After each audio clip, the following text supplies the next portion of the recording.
Boker Tov. Well, friends, it seems as if YouTube has not been my friend this morning, so apologies for the delay. I saw something in the news today which really upset me. The headline was that China is forbidding further research into the origins of COVID-19. Let's be clear. The government of China is saying that they don't want to know, and they don't want the world to know, how it is that COVID-19 came about. Now, of course, China is the epicenter, or was, of COVID-19. It clearly came out of China. And yet, the government is saying, we don't want to know. We're not interested in learning the facts as to how this virus came to be. Now, this reminded me of the very beginning of the book of Exodus, which is, of course, an important book for this time of year during Pesach. It says, Vayakom melech chadash al Mitzrayim asher lo yadat Yosef, that a new king arose in Egypt, a new pharaoh, who didn't know Joseph. And it was, of course, this king, this pharaoh, that enslaved the Israelites. Now, you have to ask yourself, how is it possible that a new king arose who didn't know Joseph? After all, wasn't Joseph's administration in charge for 80 years? Didn't Joseph's administration save the Egyptian people, and in fact the entire world, from deathly hunger?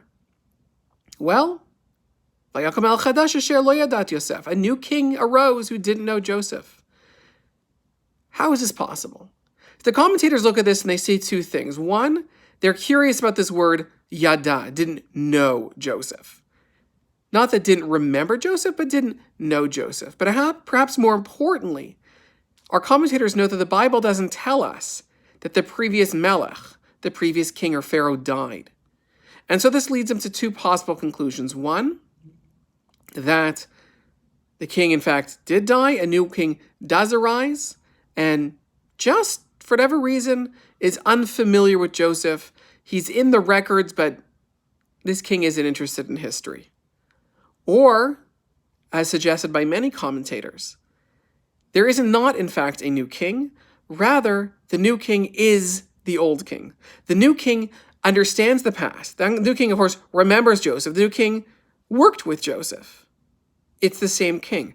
But he's new because he's choosing to act differently. He's choosing to ignore the past, ignore everything that happened up to this point, ignore the help that Joseph gave and the Israelites gave, and choose instead to go down a new path, a path which is ignorant of history, a dangerous path, which ignores the past in the hopes, he thinks, for a better future, but of course one which is not better for mostly everybody.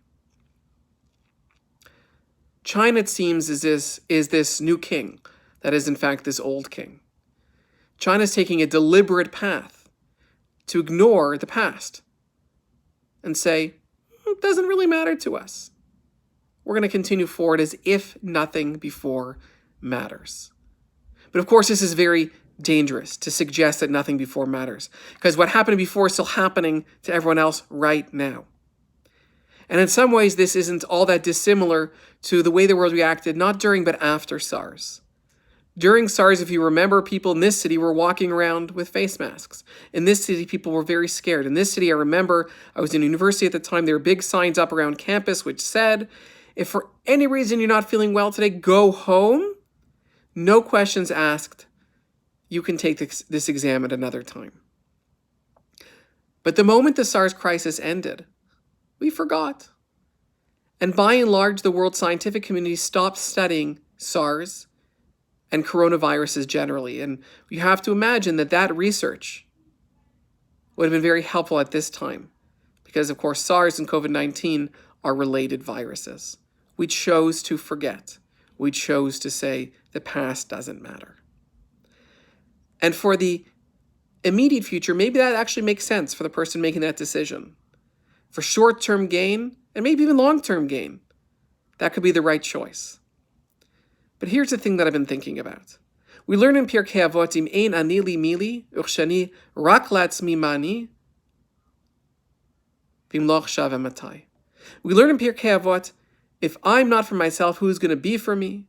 If I'm only for myself, who am I? And if not, now when?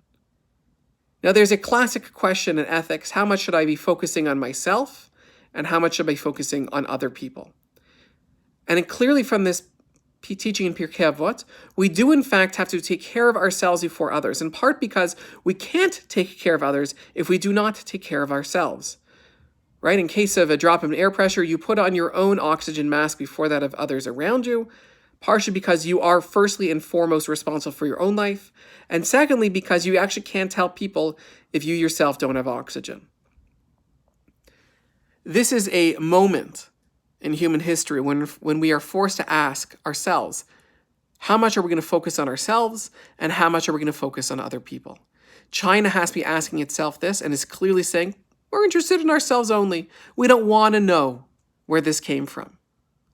Because we think it's actually better for us not to know.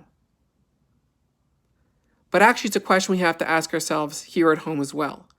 Especially in a moment of economic uncertainty, when our friends and neighbors are losing their jobs left, right, and center, we had to ask ourselves, how much do I want to take care of myself, and how much do I want to take care of the community around me? I think by and large, as a community, we've done fairly well on this. But I wonder as individuals, those of us who still, thank God, have jobs, how much are we helping others? And how much are those of us who are already suffering the economic impacts?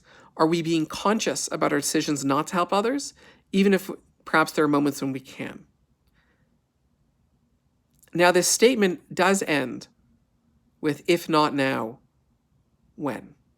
And traditionally, this has been understood as meaning, if there's something you should be doing it now. There's no purpose in waiting. But I think we can reimagine this for this time.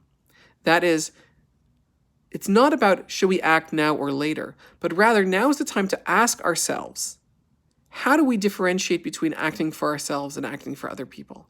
Now is the time to ask ourselves the critical question, how am I going to be a person, how am I going to be a Jew in society today and tomorrow and the year after? In terms of focus on self and focus on community. This is the moment to ask yourself that question. It's the moment because people are in need, but also because you're going to have the answer to that question in the months ahead. Now's the time to start thinking about it. Hope everyone has a great Monday. Wishing you all a Shavua Tov. Hope to see you tomorrow morning, 10 a.m., as we bring shul to you, myself, Rabbi Seed, Cantor Stein, and Cantor Sharp. It'll be a great service, 10 a.m., including Yizkar. Bye-bye.